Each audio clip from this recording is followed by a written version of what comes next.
The champagne glass slipped from the senator's wife's manicured fingers, shattering against the marble floor of the grand ballroom as every conversation in the room died to silence. 200 of Washington's most powerful figures turned to stare at the woman who had just walked through those gilded doors, not because of her entrance, but because of what she was wearing.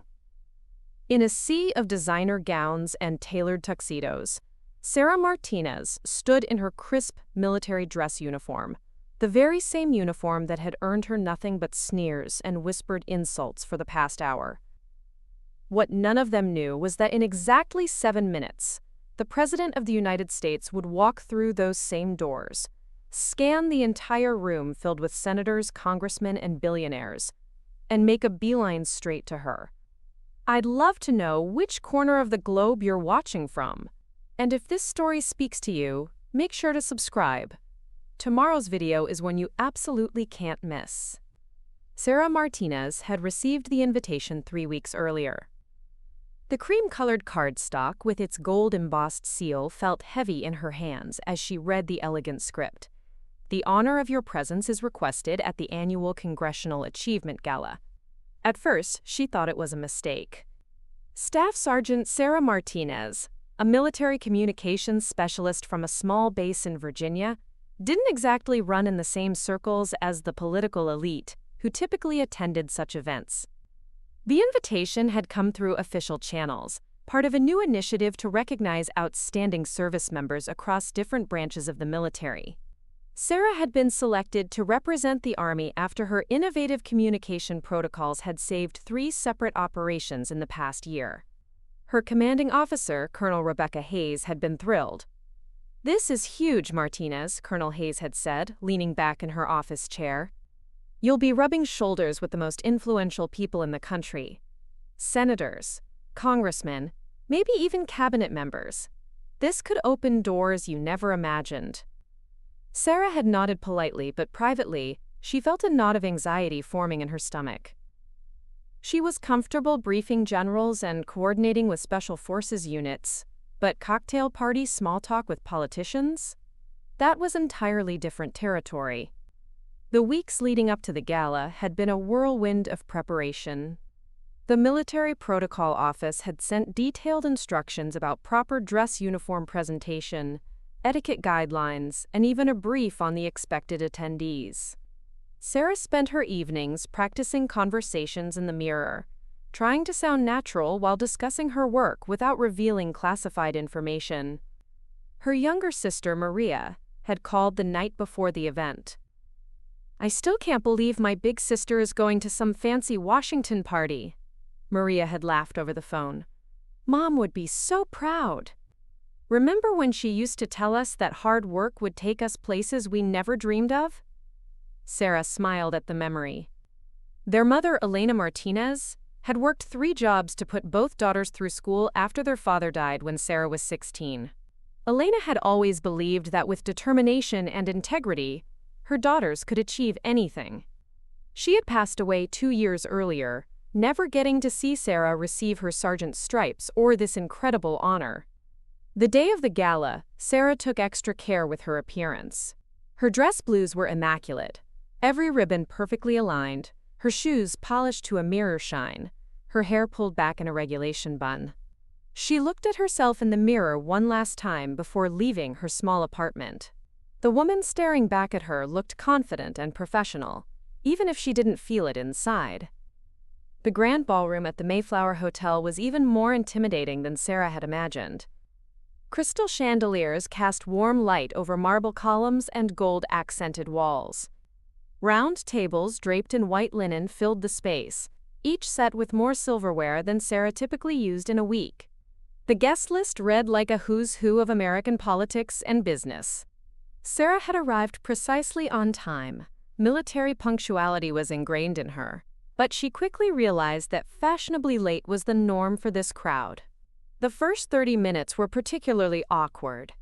She stood near the registration table, checking in and receiving her name tag, while groups of elegantly dressed attendees filtered past her. The first comment came from a woman in a stunning emerald dress, her silver hair swept into an elaborate updo. "Oh my," she whispered to her companion loud enough for Sarah to hear. "I thought this was a formal event.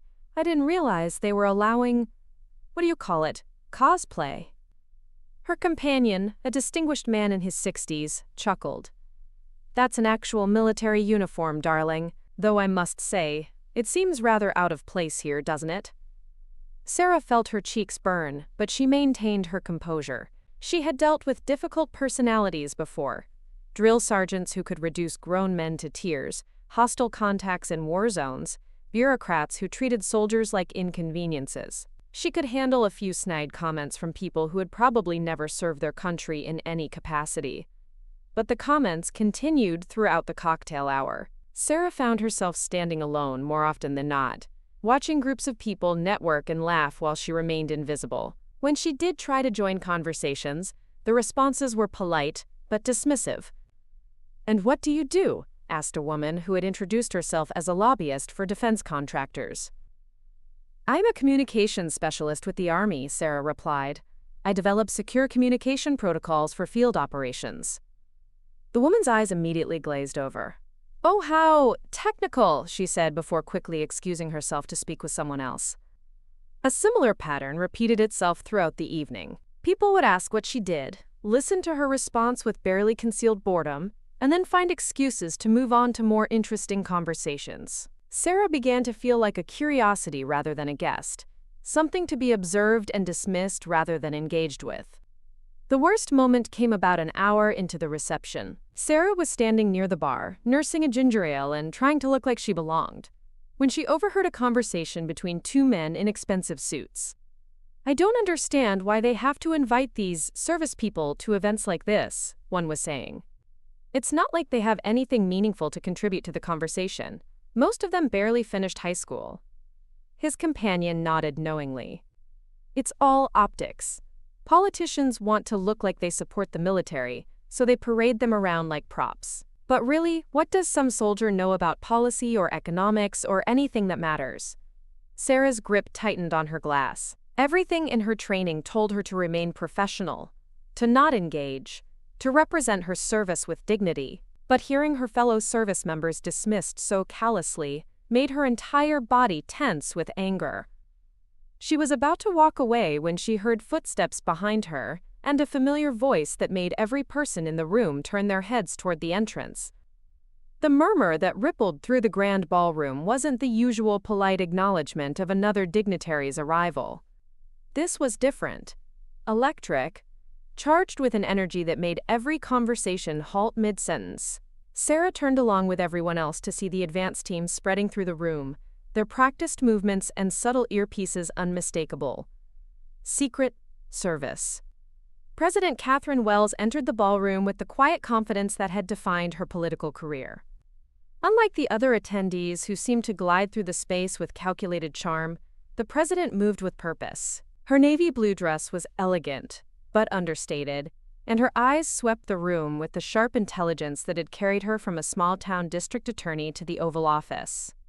Sarah felt her heart rate quicken. She had seen the president on television countless times, had even listened to her addresses to the troops via video link during deployments.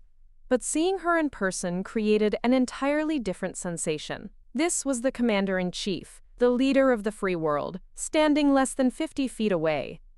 The room's dynamic shifted instantly. Suddenly, every person who had been dismissive or condescending toward Sarah was desperately trying to position themselves for a presidential encounter. The woman who had made the cosplay comment was smoothing her emerald dress and practicing her smile. The men who had called service members props were straightening their ties and moving closer to the president's path.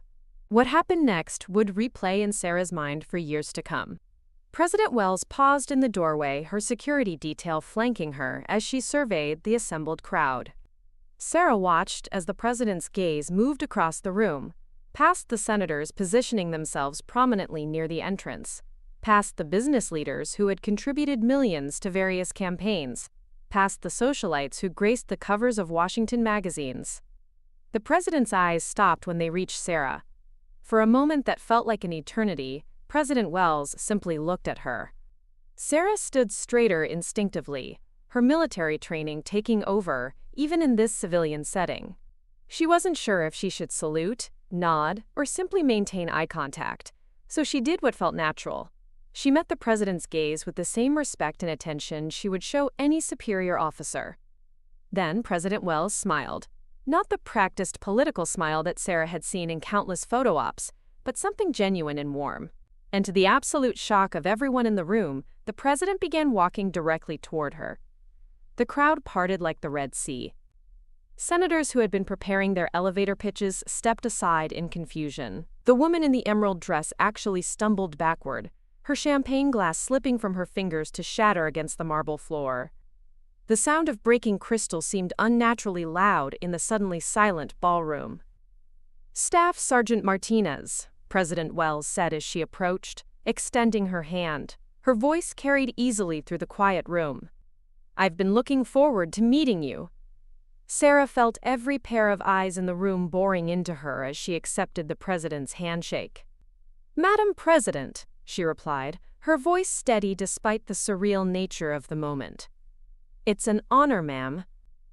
"The honor is mine," President Wells replied, and Sarah could tell she meant it. "I've read about your work with communication protocols. Your innovations saved lives in Syria last year, didn't they?" Sarah blinked in surprise. The Syrian operation had been classified, but of course the president would have access to those details. "Yes, ma'am. My team and I developed a new encryption method that allowed our forces to coordinate more effectively under electronic warfare conditions. A lot of love and effort went into bringing this story to life. If you're enjoying it, we'd be so grateful if you'd subscribe to our channel. Now, back to where we left off. 3 separate units were able to extract safely because of your work," the president continued, seemingly oblivious to the growing crowd of onlookers straining to hear their conversation. 18 soldiers came home to their families because of your technical expertise and quick thinking. The words hit Sarah like a physical force. In all the briefings and debriefings following that operation, no one had ever put it in such human terms. She had focused on the technical aspects, the frequency modulations, the encryption algorithms, the signal strength optimizations. But the president was right. 18 soldiers had made it home safely. "I was just doing my job, ma'am," Sarah replied, the standard military response to praise. President Wells shook her head slightly. "No, Sergeant Martinez. You went far beyond your job. You saw a problem that was getting people killed, and you solved it. That's not just doing your job. That's leadership." The conversation continued for several more minutes, with the president asking detailed questions about Sarah's work and showing a genuine understanding of the technical challenges involved. It became clear that this wasn't a casual meet and greet. President Wells had specifically sought out Sarah, had done her homework, and had come prepared to have a substantive conversation. As they talked, Sarah became aware of the shifting dynamics around them. The same people who had dismissed her earlier were now watching with intense interest, trying to catch every word. The men who had called service members props were edging closer, clearly hoping to insert themselves into the conversation. The woman who had made the cosplay comment was frantically whispering to her companion, probably trying to figure out who Sarah was and why the president was giving her such attention. But President Wells seemed to have created a bubble around their conversation, focusing entirely on Sarah as if they were the only 2 people in the room. She asked about Sarah's background, her family, her future plans. When Sarah mentioned her mother's passing and how proud Elena would have been to see this moment, the president's expression softened with genuine sympathy. "She raised a daughter who serves her country with distinction," President Wells said quietly. "That's a legacy any mother would be proud of." The conversation was interrupted when Chief of Staff David Morrison approached with an apologetic expression. "Madam President, I'm sorry to interrupt, but we need to begin the formal program." President Wells nodded but turned back to Sarah. "I hope we'll have a chance to talk more this evening, Sergeant Martinez. There are some people I'd like you to meet." As the president moved toward the podium to begin her remarks, Sarah found herself suddenly surrounded by the same people who had ignored or dismissed her earlier. The transformation was startling and somewhat unsettling. "Sarah, isn't it?" gushed the woman in the emerald dress, whose name tag identified her as Patricia Hensworth, wife of Senator Hensworth. "I don't think we had a chance to properly introduce ourselves earlier. What fascinating work you must do." The men who had been so dismissive were equally sudden in their attention. "We were just discussing the importance of military innovation," one of them said, as if he hadn't been calling soldiers uneducated just minutes earlier. "Your expertise must be invaluable in today's complex security environment." Sarah responded politely, but cautiously. The sudden shift in their behavior was transparent and frankly insulting. These were the same people who had treated her like an unwelcome intruder, and now they were falling over themselves to associate with her simply because the president had shown her respect. As President Wells began her formal remarks, Sarah found herself reflecting on the evening's events. The transformation in how she was being treated was revealing in ways that went far beyond her personal experience. It said something troubling about how these powerful people viewed service members, not as individuals with their own expertise and value, but as accessories to be acknowledged or dismissed based on political convenience. President Wells' speech was masterful, weaving together themes of service, sacrifice, and the often invisible contributions that keep the nation secure. But Sarah barely heard the words. She was too busy processing the surreal transformation happening around her. The same guests who had treated her like an unwelcome curiosity were now positioning themselves strategically, hoping to catch her attention during the applause breaks. When the president concluded her remarks to thunderous applause, the evening's formal program transitioned into what the invitation had called intimate networking opportunities. For Sarah, this translated into a receiving line of people who suddenly found her fascinating. "Sergeant Martinez," came a voice behind her. Sarah turned to find Congressman Robert Fitzgerald approaching with his wife, both wearing the kind of practiced smiles that politicians perfected early in their careers. "I wanted to personally thank you for your service. My district has a large military population, and I'm always eager to hear about the innovative work our service members are doing." Sarah recognized the name from the guest list. Fitzgerald sat on the House Armed Services Committee. 3 hours ago, she would have been thrilled to discuss military communication challenges with someone in his position. Now, after witnessing how quickly these people changed their tune based on presidential approval, she felt only wariness. "Thank you, Congressman," she replied diplomatically. "Communication security is certainly an evolving challenge in modern warfare." Fitzgerald's wife, a woman with perfectly styled blonde hair and diamonds that probably cost more than Sarah's annual salary, leaned forward conspiratorially. "You must have such incredible stories from your deployments. I chair the Military Families Support Foundation, and we're always looking for authentic voices to share their experiences." The irony wasn't lost on Sarah. An hour earlier, these same people had dismissed her as a prop, someone who barely finished high school and had nothing meaningful to contribute. Now they wanted her authentic voice for their foundation work. Before Sarah could respond, she felt a gentle touch on her elbow.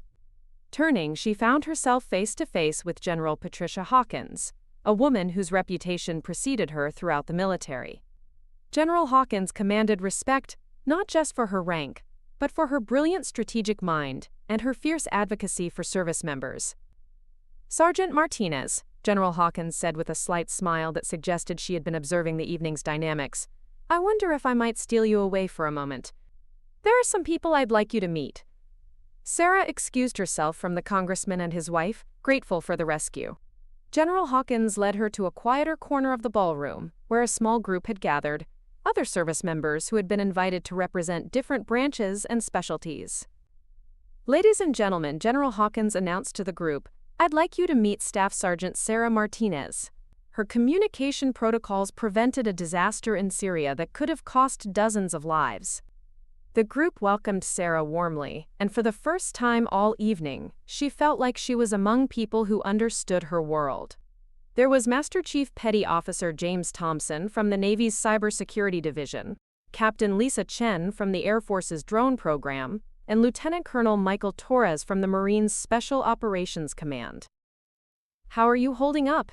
Captain Chen asked quietly, nodding toward the crowd of civilians who were still stealing glances in their direction. "This whole scene can be pretty overwhelming." "It's been educational," Sarah replied diplomatically. Master Chief Thompson chuckled. "That's a polite way to put it. I've been watching some of these people tonight. Amazing how their interest in military affairs fluctuates based on who's paying attention." Lieutenant Colonel Torres, who had been observing the room with the tactical awareness that special operations training instilled, leaned closer to the group. 3 hours ago, half these people were treating us like we were here to serve the drinks. Now they're all military experts who deeply appreciate our sacrifice. General Hawkins nodded grimly. Unfortunately, that's not uncommon in Washington. People's principles tend to be more flexible than they'd like to admit. The conversation was interrupted by the approach of Senator Margaret Whitfield, the chairwoman of the Senate Intelligence Committee. Unlike the other politicians who had suddenly discovered Sarah's existence, Senator Whitfield had a reputation for substance over style, and her approach seemed more genuine. "General Hawkins, I was hoping I might have a word with Sergeant Martinez," she said. "I've been briefed on her work, and I have some questions about our communication vulnerabilities in contested environments." What followed was a 20-minute technical discussion that demonstrated Senator Whitfield actually understood the complexities of military communications. She asked pointed questions about encryption methods, signal interception risks, and the challenges of maintaining secure communications when facing sophisticated electronic warfare capabilities. "The briefings I receive are often sanitized for political consumption," Senator Whitfield explained. "It's rare to get a chance to speak directly with someone who's actually solving these problems in the field." As they talked, Sarah noticed they had attracted an audience. Other guests were positioning themselves nearby, trying to overhear the conversation. The same people who had found her work boring and technical were now hanging on every word, as if proximity to her discussion with a powerful senator might somehow elevate their own status. The most telling moment came when Patricia Hensworth, the senator's wife who had made the cosplay comment, approached their group with a photographer in tow.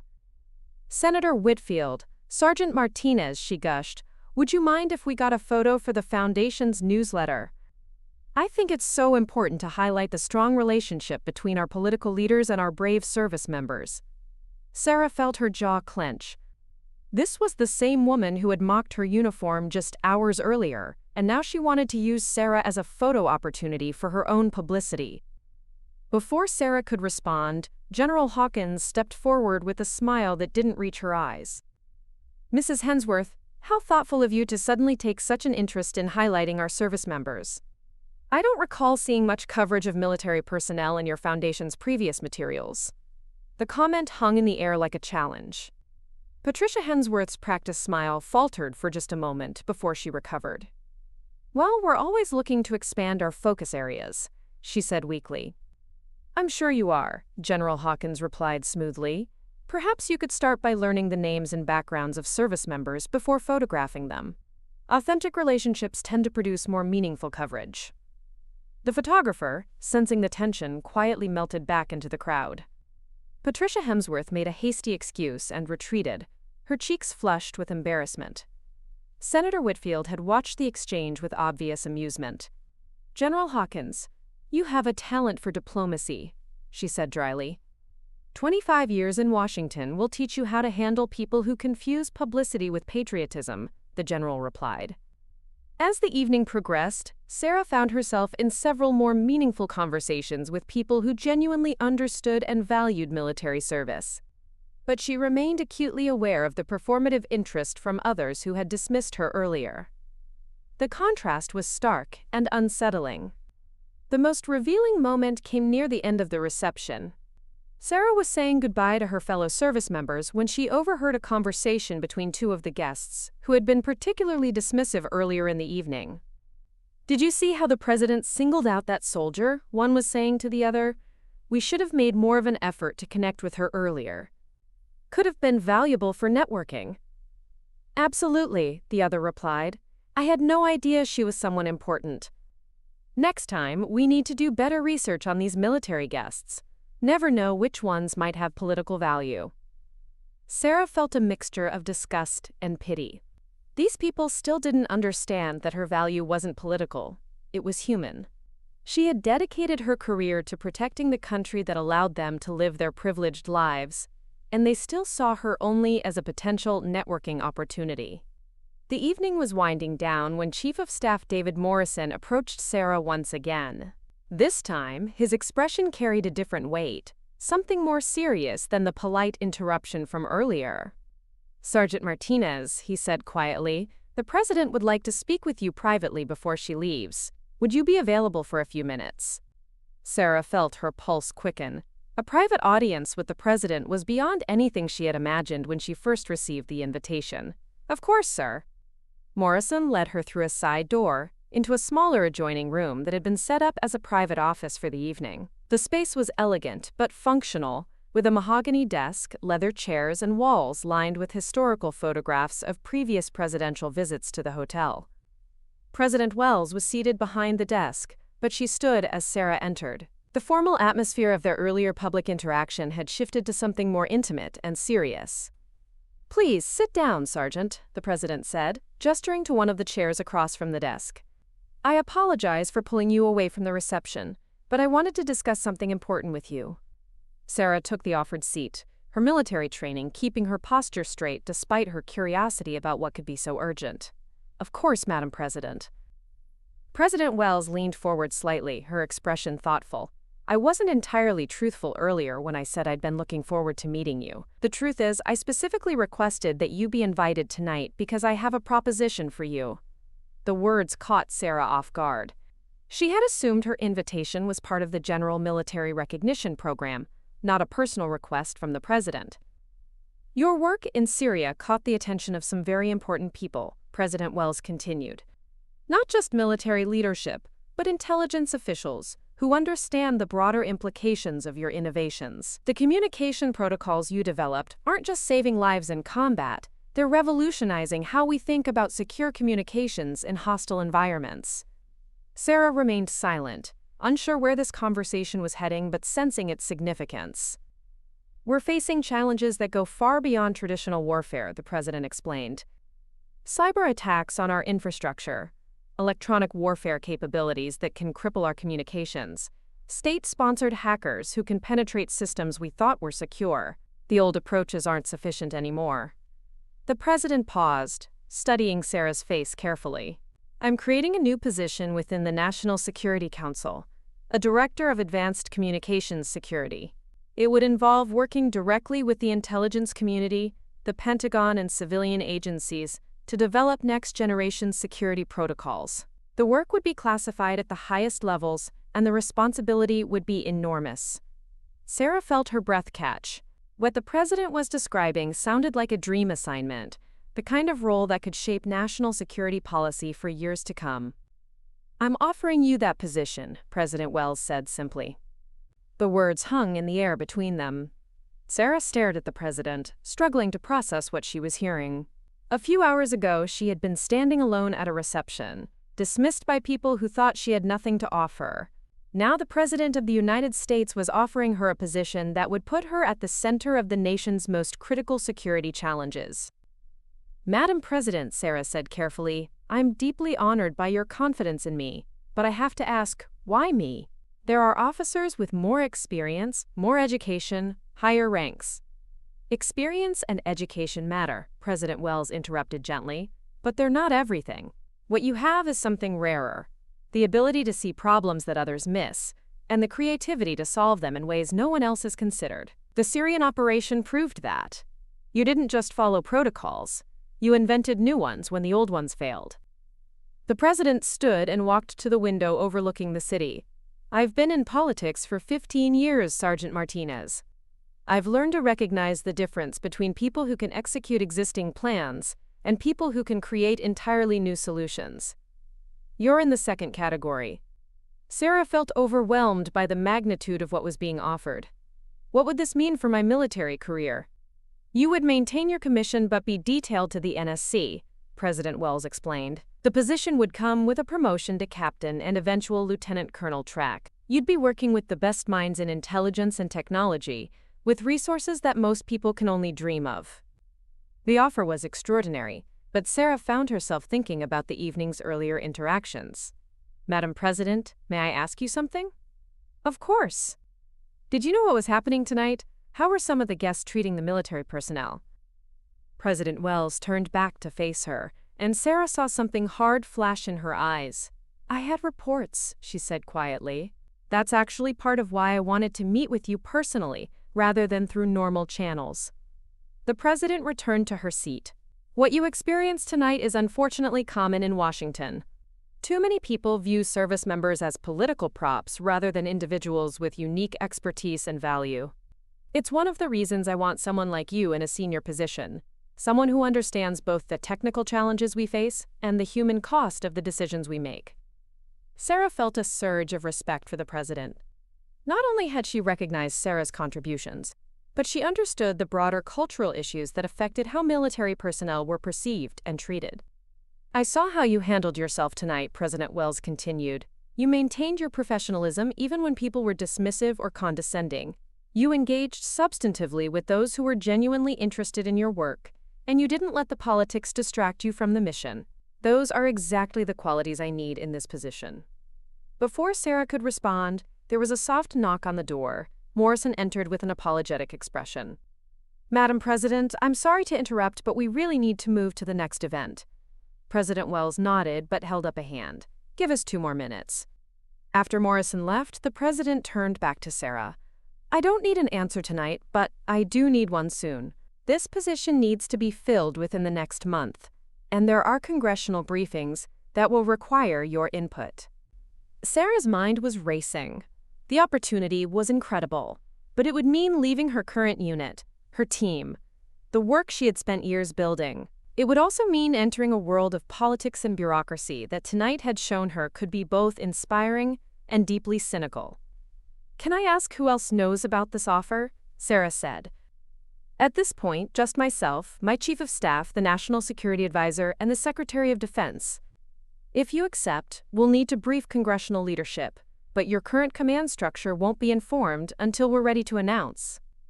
The president gathered some papers from the desk and stood.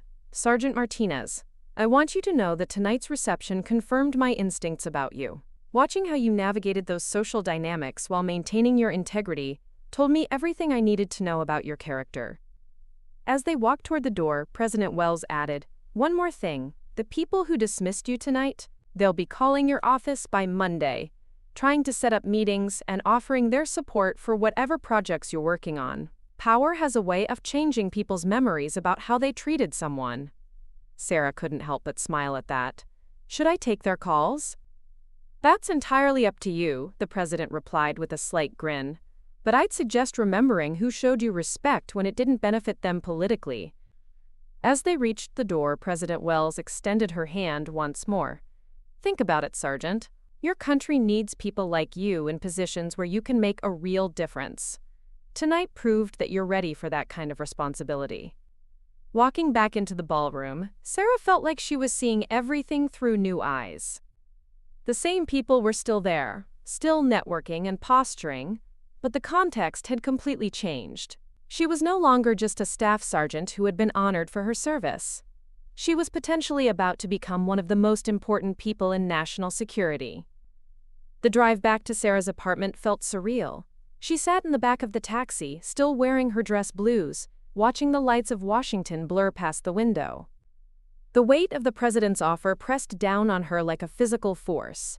Director of Advanced Communications Security, National Security Council, resources beyond imagination, the opportunity to shape policy at the highest levels of government. But mixed with the excitement was a profound sense of displacement. 4 hours ago, she had been a staff sergeant, proud of her technical work but invisible to the power brokers of Washington. Now she was potentially one phone call away from joining their ranks. Her phone buzzed with a text from her sister Maria. How was the fancy party? Did you meet anyone famous? Sarah stared at the message, unsure how to even begin explaining what had happened. How do you tell someone that you went from being mocked by politicians' wives to being offered a position that could change the course of your entire life? She typed back, it was complicated. I'll call you tomorrow. Back in her small apartment, Sarah carefully hung up her dress uniform and sat on her bed in her civilian clothes, finally allowing herself to process the evening's events. The contrast between her modest one-bedroom apartment and the opulent ballroom she had just left felt stark. Everything here was familiar. Her military textbooks, her computer setup where she had developed some of her most important protocols, the photo of her mother in her nurse's uniform. Elena Martinez had always told her daughters that opportunities would come to those who worked hard and stayed true to their principles. But she had also warned them about the corrupting influence of power and the importance of remembering where they came from. Sarah pulled out her laptop and began researching the position the president had described. What she found both excited and intimidated her. The Director of Advanced Communications Security would oversee a budget of hundreds of millions of dollars, coordinate with intelligence agencies across the government, and brief congressional committees on some of the nation's most sensitive security challenges.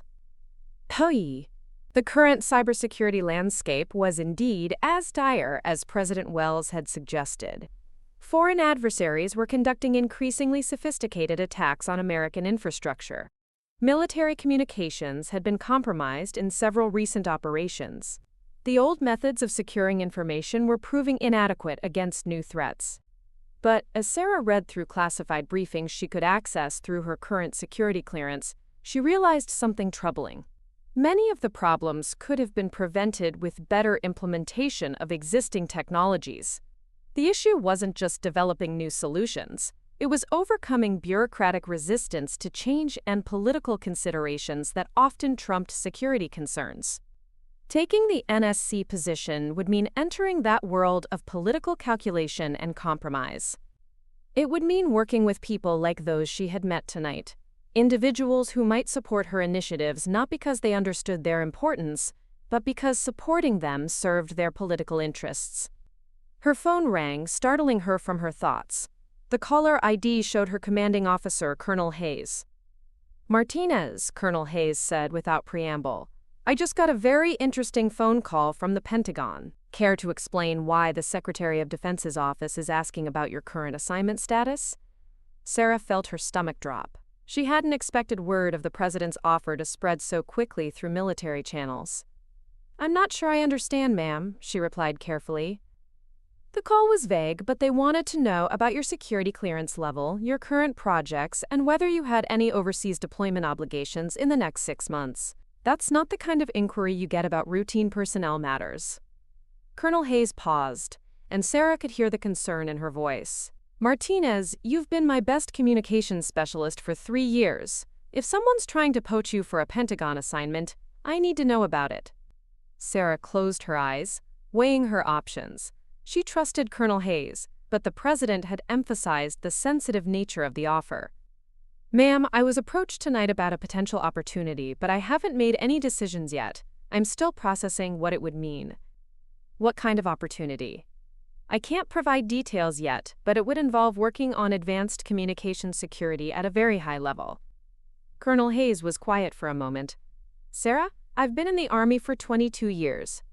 I've seen a lot of good officers get swept up in the glamour of Washington assignments, thinking they're going to change the world from inside the Beltway.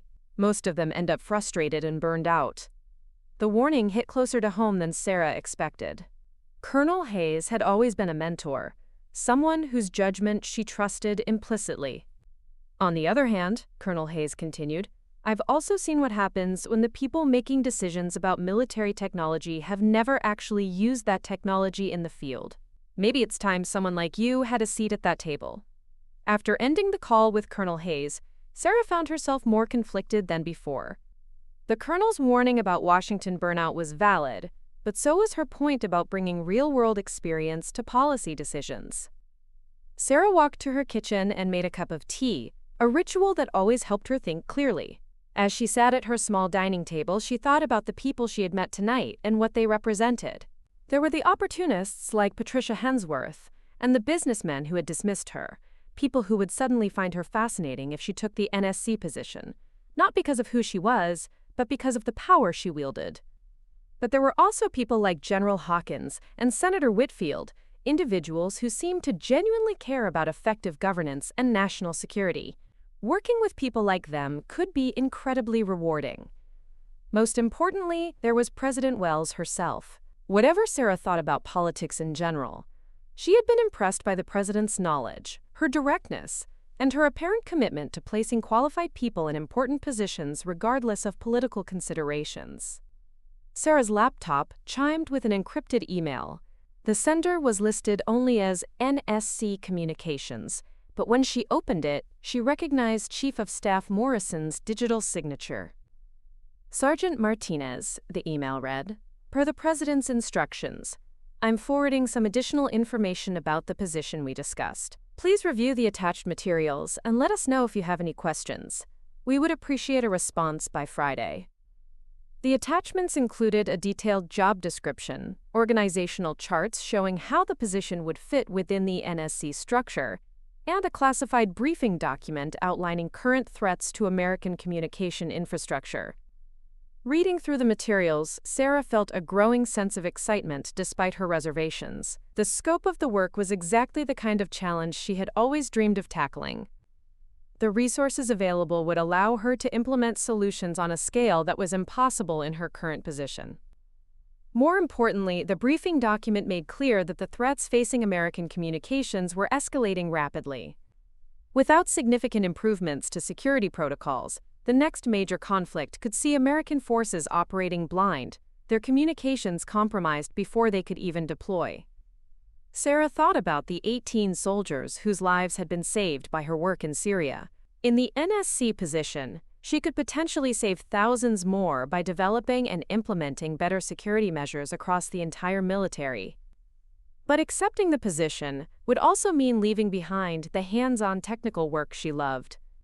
Instead of developing protocols herself, she would be managing teams of developers and navigating the political complexities of government agencies that often prioritized their own interests over national security.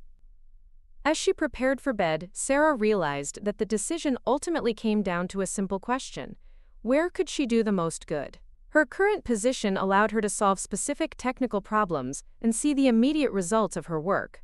The NSC position would require her to think more broadly about systemic challenges and work within political constraints that might limit her effectiveness. But it would also give her the opportunity to influence policy at the highest levels and ensure that the people making critical decisions had access to real-world expertise.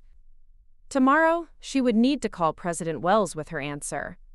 Sarah woke before dawn, her mind already racing with the decision she needed to make. She had always been an early riser, a habit ingrained by years of military discipline, but today felt different. Today would change the trajectory of her entire life. She went for a run through the quiet streets of her neighborhood, using the rhythmic pace to organize her thoughts.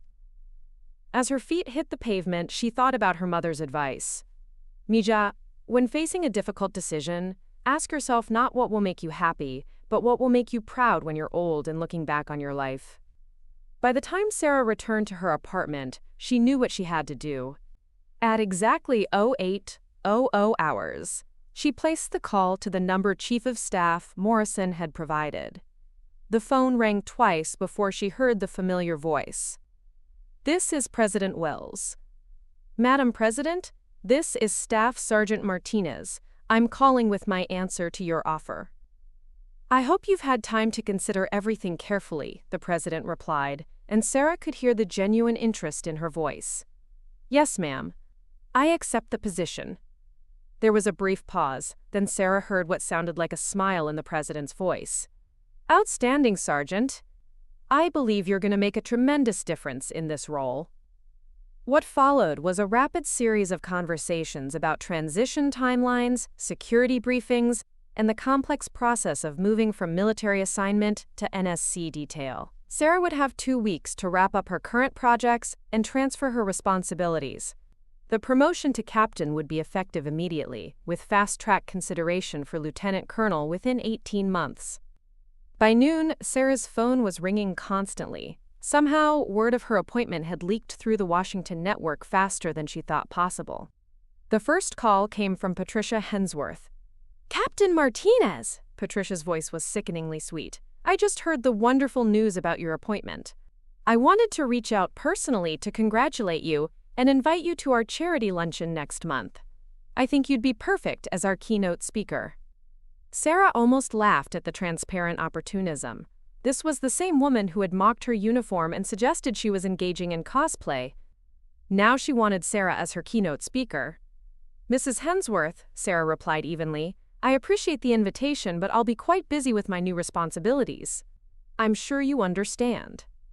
The calls continued throughout the day, lobbyists offering to brief her on industry concerns, think tank directors inviting her to exclusive policy discussions, social organizers suddenly remembering that they had always been passionate about military communications. The most interesting call came from Senator Whitfield, one of the few people from the gala who had treated her with genuine respect from the beginning. "Captain Martinez, congratulations on your appointment. I wanted to let you know that you'll have my full support as you transition into this role. The Intelligence Committee will be eager to work with you on several pressing issues." "Thank you, Senator. I look forward to working with your committee." "I also wanted to give you some advice, if you're willing to hear it," Senator Whitfield continued. "Washington has a way of changing people, and not always for the better. The key is to remember why you're here and who you're serving.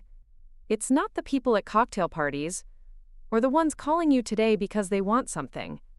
It's the soldiers in the field who need better equipment, and the families back home who need to know their country is secure." The wisdom in those words resonated deeply with Sarah. Senator Whitfield understood the challenges she would face in her new role, not just the technical ones, but the human ones. 3 days later, Sarah found herself back in Washington, this time walking through the halls of the White House complex for her first official briefing as Director of Advanced Communications Security. The security badge hanging around her neck bore her new title and photo, a tangible symbol of how dramatically her life had changed. The briefing room was filled with some of the most senior intelligence and defense officials in the government: CIA Director James Patterson, NSA Director Admiral Rebecca Stone, Secretary of Defense Michael Reynolds, and National Security Advisor Dr. Elizabeth Morrison. People she had only seen on television now looked to her for expertise. "Ladies and gentlemen," Dr. Morrison announced, "let me introduce Captain Sarah Martinez, our new Director of Advanced Communications Security." Captain Martinez brings field experience and innovative thinking that we desperately need in this position. As Sarah stood to address the room, she thought about the journey that had brought her here. A week ago, she had been standing in a ballroom, dismissed by people who thought she had nothing to offer. Now she was briefing the highest levels of the national security establishment on threats that could determine the outcome of future conflicts. "Thank you, Dr. Morrison," Sarah began, her voice steady and confident. "I'd like to start by sharing some observations from my recent field experience and how they relate to our current vulnerabilities." For the next hour, Sarah outlined a comprehensive strategy for addressing communications security challenges. She drew on her technical expertise, her understanding of how systems actually worked in combat conditions, and her insight into the practical limitations that often prevented good ideas from being implemented. The questions that followed were sharp and informed. These weren't politicians looking for sound bites. They were security professionals who understood the stakes and wanted substantive solutions. After the briefing, Secretary Reynolds approached her privately. "Captain, that was one of the most practical assessments I've heard in years. Too often, we get recommendations from people who understand theory but have never had to make their systems work under fire." As Sarah walked back to her new office in the Eisenhower Executive Office Building, she reflected on the transformation of the past week. The uniform that had drawn mockery and dismissal from Washington's social elite was the same uniform that had earned her the respect of the nation's security leadership. The irony wasn't lost on her. The people at the gala who had treated her as irrelevant were now calling her office, hoping to schedule meetings and seeking her influence. Meanwhile, the people who actually mattered, the ones making decisions about national security, had welcomed her expertise from the beginning. Sarah's assistant handed her a stack of meeting requests as she entered her office. Skimming through them, she saw names from the gala reception, lobbyists, socialites, and politicians who had suddenly discovered their deep interest in communications security. At the bottom of the stack was a handwritten note from General Hawkins. "Captain Martinez, welcome to Washington. Remember what we discussed about people whose principles are more flexible than they'd like to admit. You'll do great things here. Stay true to yourself." Sarah smiled and placed the note in her desk drawer. She had a feeling she would need that reminder in the months ahead. Looking out her window at the White House across the street, Sarah thought about her mother and the 18 soldiers who had made it home safely because of her work. Now she had the opportunity to protect thousands more. The people who had mocked her uniform had been wrong about everything that mattered. Her service, her expertise, and her dedication to something larger than herself had brought her exactly where she needed to be. 6 months had passed since that transformative evening at the Mayflower Hotel, and Captain Sarah Martinez had settled into her role as Director of Advanced Communications Security, with a competence that surprised even her most ardent supporters. Her office in the Eisenhower Executive Office Building had become a hub of activity, with intelligence analysts, military technicians, and cybersecurity experts flowing through its doors at all hours. The walls were lined with secure monitors displaying real-time threat assessments from around the globe. Sarah had implemented a new protocol system that had already prevented 3 major communication breaches, saved 2 classified operations from exposure, and revolutionized how American forces coordinated in electronically contested environments. But it was the unexpected visitor arriving at her office on this particular Tuesday morning that would remind her just how much her world had changed. Captain Martinez, her assistant, announced over the intercom, "Mrs. Patricia Hensworth is here for your 10 a.m. appointment."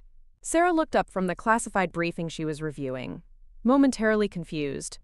She distinctly remembered declining several invitations from Mrs. Hensworth and had no recollection of scheduling any meeting with the senator's wife. "I don't believe I have any appointments scheduled with Mrs. Hensworth," Sarah replied. "She's quite insistent, ma'am. She says it's regarding the Military Family Support Foundation and that you specifically requested this meeting." Sarah sighed. This was exactly the kind of manipulation she had learned to expect from Washington's social climbers.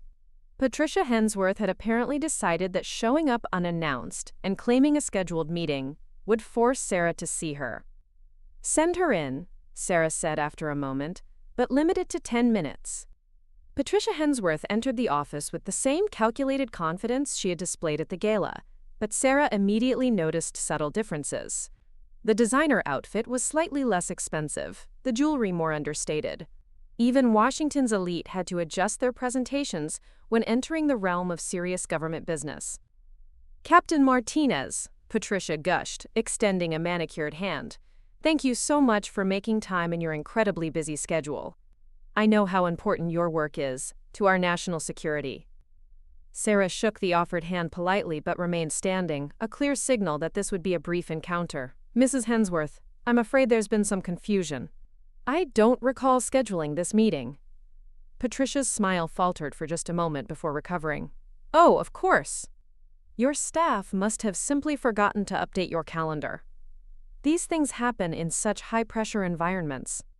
The audacity was breathtaking, but Sarah had learned to handle such situations with diplomatic firmness. "What can I do for you, Mrs. Hensworth?" "Well, as you know, our foundation is deeply committed to supporting military families, and we're planning our annual gala, much larger than the congressional event where we first met. We would be absolutely honored to have you as our keynote speaker." Sarah remembered their first meeting vividly, the snide comments about cosplay, the dismissive glances, the barely concealed contempt for her presence. The irony of now being courted by the same woman was not lost on her. "I appreciate the invitation," Sarah replied carefully, "but my schedule is quite demanding, and I prefer to keep my public speaking focused on official duties." Patricia leaned forward conspiratorially. "Of course, we understand completely.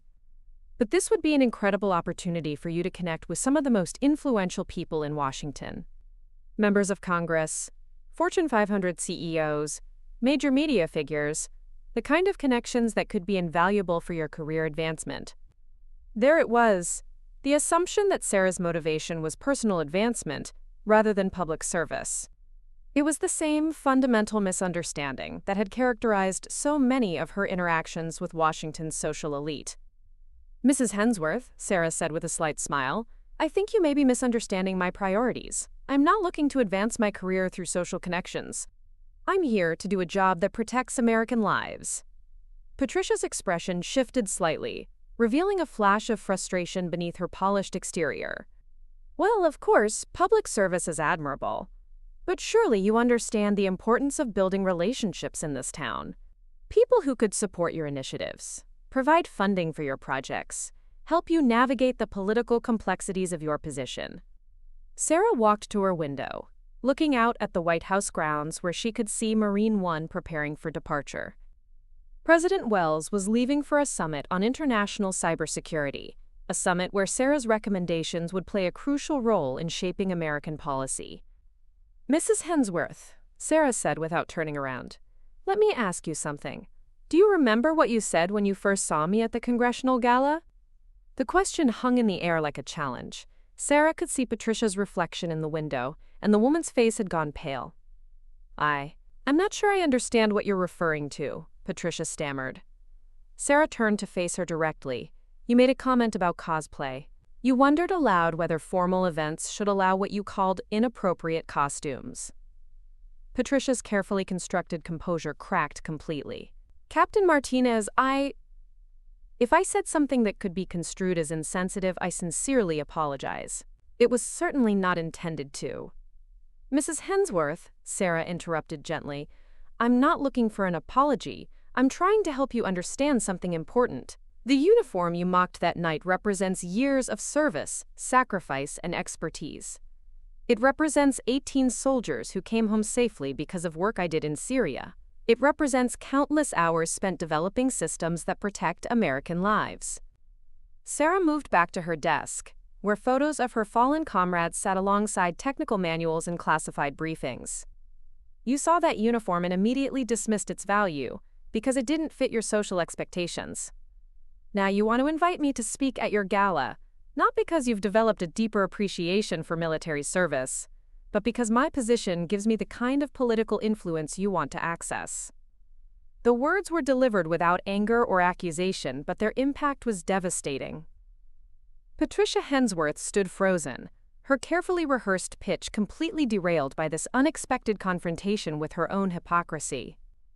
"The people who truly support military families," Sarah continued, "are the ones who show that support whether or not it benefits them politically. Senator Whitfield, for example, has been advocating for veteran healthcare improvements for years, long before it became fashionable. General Hawkins has mentored dozens of junior officers without any expectation of recognition." Sarah's phone buzzed with a secure message from the Pentagon. Reading it quickly, she realized she needed to prepare for an emergency briefing on a developing cyber threat. "Mrs. Hensworth, I need to cut this short. There's a situation that requires my immediate attention. The kind of situation that explains why I take this job seriously rather than treating it as a networking opportunity." Patricia gathered her purse with shaking hands. "Captain Martinez, I hope you'll reconsider our invitation. Our foundation really could benefit from your perspective." "I'm sure it could," Sarah replied, already turning her attention to the urgent message on her screen. "But my perspective is available through proper channels when it's needed for national security purposes. It's not available for social events designed to enhance your foundation's prestige." After Patricia left, Sarah's assistant buzzed in. "Captain, the Secretary of Defense is on line 1. He says it's urgent." Sarah picked up the secure phone. "Secretary Reynolds, this is Captain Martinez." "Sarah, we've got a situation developing in the Pacific. Chinese hackers have penetrated communication systems for 3 of our allied nations. We need your team's new protocols deployed immediately, and I need you to brief the National Security Council in 2 hours." "Understood, sir. I'll have the deployment package ready in 30 minutes." As Sarah began coordinating the emergency response, she reflected on the conversation with Patricia Hensworth. 6 months ago, she had been invisible to people like Patricia, dismissed as irrelevant to their world of power and influence. Now those same people desperately wanted access to her, not because they had developed respect for her service, but because her position gave her the kind of influence they coveted. The real irony was that the work itself, the technical challenges, the strategic planning, the coordination with international allies, was far more engaging than any social event could ever be. While Washington's elite spent their evenings at galas and fundraisers, Sarah was helping to prevent cyber attacks that could cripple entire nations. 2 hours later, Sarah stood in the White House Situation Room, briefing the president and her senior advisors on the deployment of countermeasures that would restore secure communications to American allies within hours rather than days. The successful operation would never make headlines, but it would prevent a potential diplomatic crisis and demonstrate American technological leadership to allies and adversaries alike. As the briefing concluded, President Wells approached Sarah privately, Excellent work, as always, Captain. Your team's response time continues to exceed all expectations. Thank you, Madam President.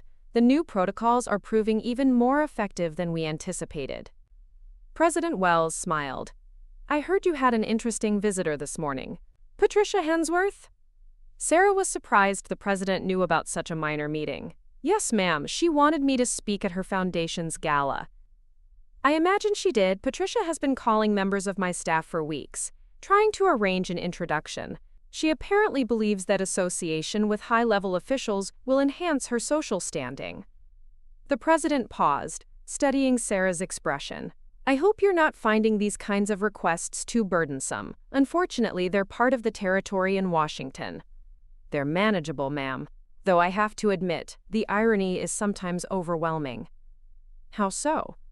Sarah considered her words carefully. 6 months ago, people like Mrs. Hensworth saw my uniform and immediately concluded I had nothing valuable to offer. Now they want access to me because of the position I hold, not because they've developed any genuine respect for military service or understanding of what we do. President Wells nodded knowingly.